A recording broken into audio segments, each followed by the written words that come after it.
back with Mike Morrison of American Majority and Rare. So, did you read the New York Times piece on suppressors? Yeah, I saw that one. Okay, so it was incredibly condescending, and so and they kind of basically were kind of like, oh, you guys want suppressors because I guess basically your ears can't take it, and kind of jabbing us in a sense of saying that we're too weak to handle the clearly definitive destructive sound of a firearm with respect to our hearing. And I find it interesting. It's kind of like I talk to a lot of guys who have been downrange, and they do tell us that they are deployed with hearing protection, and it's not always the case that they can actually have them on whenever something happens. Like you pointed out, you don't get the opportunity to say, hold on real quick, let me put these earbuds in my ear before you decide to start shooting at me, or I decide to start shooting at you so I can protect my hearing. And I got to be honest with you, a lot of these guys are deaf as hell. they really can't hear. And so it's interesting how they kind of make light of the situation. When we call it a public health issue, to them it's a joke. Yeah, it's fascinating that, I'm old enough to remember a couple months ago when reporters were getting PTSD from being at the range while someone is shooting an AR-15. So I don't understand, one of these things is not like the other, like pick a narrative and stick with it at this point. But, beyond that point, they are forgetting the consequences that veterans are facing from defending the nation, like you pointed out here. The Marines are even experimenting with using suppressors and distributing them to their soldiers as part of the standard kit that they get. Yeah. So, to borrow a phrase from the left, the science is settled on this issue. Hearing protection is needed for firearms. There's a reason why every single range in the country requires eye and ear protection. It isn't just for fun. It's because you don't want to lose your hearing, which, as a reminder, if you shoot a firearm, the way that human hearing works, it doesn't come back. So after the ringing stops, you've permanently lost that ability to hear at that range. It is gone. It's not something that regenerates. It's not an injury that can come back. So it's really ignorant of the science of them to say that. And it's ignorant of their own reporting. I mean, they pointed out in the past how much a consequence shooting and explosions are for the veterans that come back. And I don't understand why the science suddenly doesn't matter anymore. Well, we know why it suddenly doesn't matter anymore. That I attribute to the small conglomerate. that I attribute to the anti-gun cabal. I'm going to use that. I like that. Mm-hmm. So, yeah, just know I'm not going to credit you, but I'm going to use it. You can keep it. I'll give it to you. This one's free. But what's interesting about that, you're totally right. I've experienced it. I remember the first time I ever hunted hogs, I hunted without hearing protection because the opportunity, I had hearing protection, but the opportunity presented itself. It was a 30-06, and I remember.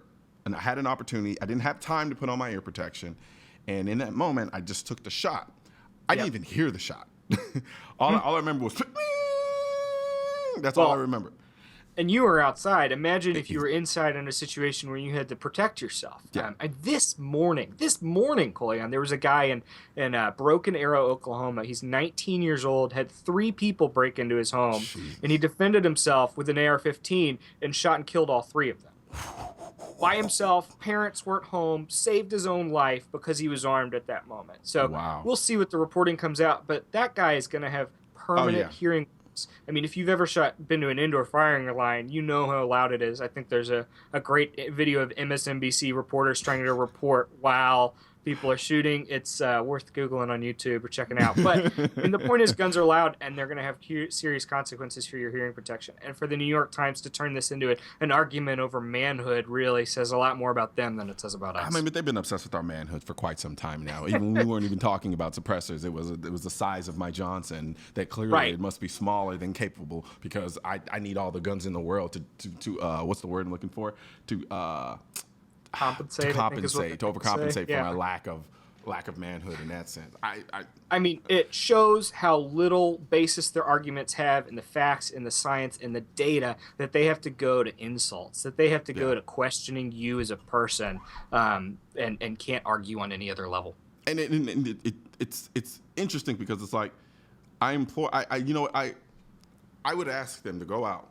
And the people who are kind of making light of the idea of the damage that these decibel levels can have on your hearing, and live with somebody who has or live with tinnitus permanently.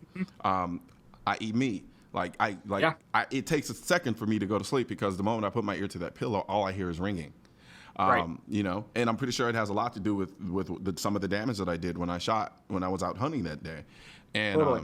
and you know, so it's a big deal, and so even to the point now where I double up on my ear protection. I have in ear and over the ear protection when I go out and shoot. And to be honest, for the people who don't have the experience with suppressors and understand how they work, you know, there's this thing called science, like you pointed out, where, you know, there's nothing a suppressor can do for the supersonic crack of a bullet. And if you don't know anything about what the supersonic crack of a bullet is once that bullet starts traveling faster than the speed of sound, you get this big cracking sound, which is also not good for your ears. And right? And so, you know, even with suppressors, I still use ear protection because though it makes it a lot quieter, and though shooting it a few times without hearing protection isn't going to do permanent damage, so to speak, over a prolonged period of time, especially when I'm at the range for 1 or 2 hours, you know what I mean? It's Sure. Yeah, totally. It's going to take its toll.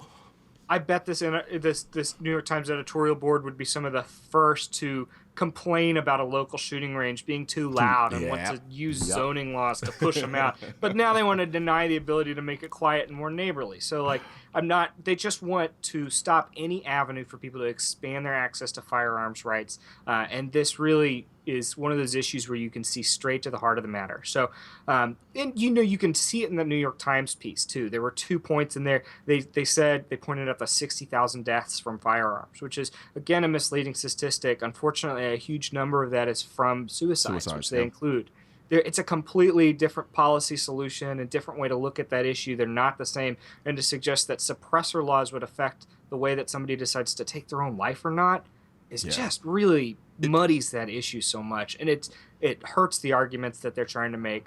I mean, the irony is they'll be the same people that argue that why would you carry a gun? The chances of you ever having to use it is slim to none. But yet you're throwing this 60,000 figure in my face to demonstrate why guns need to be banned because they're so dangerous and so likely to get shot by them. Like you said, pick a narrative. It's, I mean, one or the other. But, you know, it's decently likely that I'll get a car accident. I'm going to do everything that I can to not do so every single day, but I'm going to wear my seatbelt and I'm going to pick a car with good safety, you know, with good airbags and good safety features. I don't know why being concerned about my safety is something that they really need to attack here. So. Yeah, but like you pointed out, I mean, I think a lot of it has to do with the vilification of anything and everything that has to deal with firearms. So whether it's the gun itself or the accessories that are compatible with a firearm, be it a suppressor or a hand stop or a pistol grip, you know, everything's going to be vilified down to the ammo. And so, especially when you have something that you kind of have this caricaturized aspect of suppressors in movies, you know, they take that and just run with it. But then be the first to tell you that everything you see in the movies isn't real. No.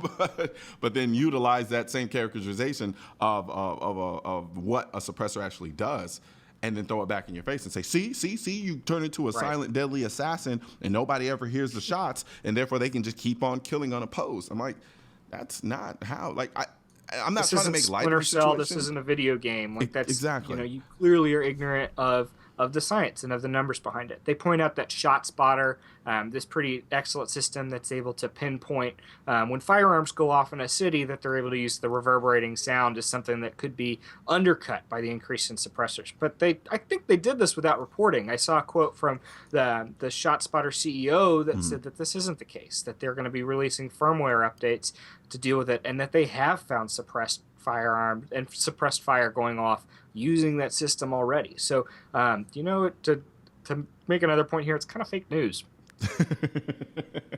Pretty much. But then also they've seen the shift. They've seen the shift in the public perception of firearms. They're seeing the shift, considering you know, after these elections, they understand that they're no longer in a position of strength in that respect. And so now they're essentially grasping at straws.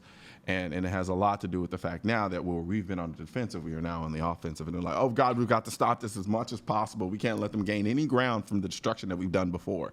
And boy, isn't it nice to be on the offensive for a change. But It's really great. But to be frank here, like that means that we're going to have to do some work. Yeah. The Hearing Protection Act is really interesting, but like 95% of bills that are in Congress fail. So if you care about increasing gun rights and if you care about increasing access to the Second Amendment rights that we really hold dear, it's not something that you can sit back and send out tweets at this point. It's time to get to work. It's time to do real stuff, to push the ball forward here, to let your representatives know, to talk to people, and to let them know that this is something that's really important to you. And if a lot of us do that and a lot of us get together and do it, it's going to make it easier to look at these kind of things. But it's still a hard road ahead. It took decades to get concealed carry across the country, and it's not something that's just going to be automatic because conservatives control the government right now.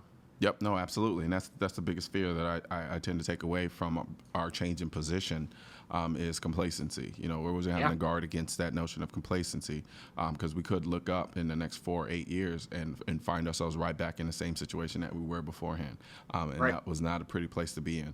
And so it's definitely something we've got to be on guard for. Yeah, now's the time to evangelize. Take your friends to the range, teach them about guns, teach them about how great it is to have Second Amendment rights. Find those reporters that need to learn a little bit and help them understand what it's going to take and to really understand the issue better. Be a resource for people and make yourself a better advocate. Absolutely. Well, thank you very much, Mike. It was definitely a pleasure. I thank you for all the good work that you're doing. Keep on pinning away and keep teaching people and getting that information out there because we need that counter information, especially when we have so many people on the other side putting out false information about firearms and suppressors. So, hey, and thanks for what you do. Glad to be here. Absolutely. Thanks a lot, man. All right. We're going to take a quick break, and when we come back, Steve Sinetti of the NSSF will be joining us.